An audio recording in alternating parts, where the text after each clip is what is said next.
નમસ્કાર પાટવી ગુજરાતી ન્યૂઝ ચેનલમાં આપનું હાર્દિક સ્વાગત છે।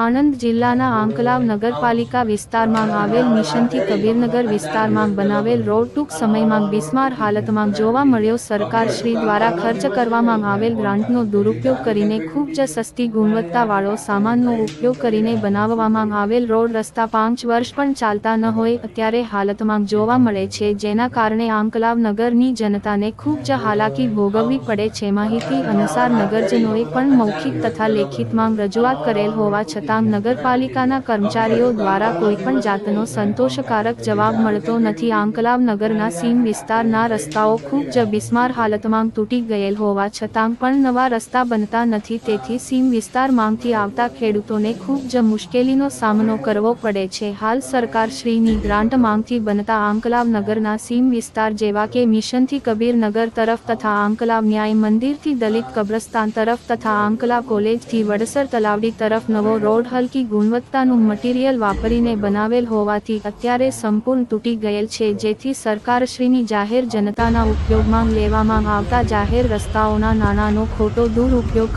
કરવામાં આવતો હોય। આંકલાવ નગરપાલિકા દ્વારા કોઈપણ જાતની સફાઈ ન રાખતા હોય, જે બદલ આંકલાવ નગરની જનતામાં ભારે રોષ જોવા મળેલ છે, જેની વારંવાર રજૂઆત કરવા છતાં આંકલાવ નગરપાલિકા દ્વારા આંખા આડા કાન કરવામાં આવે છે અને સરકારશ્રીની સ્વચ્છતા અભિયાનના સૂચનોનું પાલન કરતા ન હોય। હવે આંકલાવ નગરની જનતાની માંગ છે કે આ ગંદકીના ઢગલા માંગથી ક્યારે છુટકારો મળશે અને ક્યારે આંકલાવ નગરને સ્વચ્છ કરવામાં આવશે અને જ્યારે ભારત સરકાર દ્વારા આખા ભારત દેશમાં સ્વચ્છતા અભિયાન ચલાવવામાં આવી છે, જેની અવગણના કરનાર જવાબદાર અધિકારી હોય તેની સામે કડક પગલાં ભરવા માંગ છે, જેથી આંકલાવ નગરના રાકેશભાઈ પૂનમભાઈ ધોબી, અશોકભાઈ જે ગોહિલ, વિનુભાઈ છગનભાઈ ગોહિલ અને કિરીટભાઈ તથા પાટવી ગુજરાતી ન્યૂઝ નાસી એ મામલતદાર સાહેબશ્રીને લેખિતમાં રજૂઆત કરી।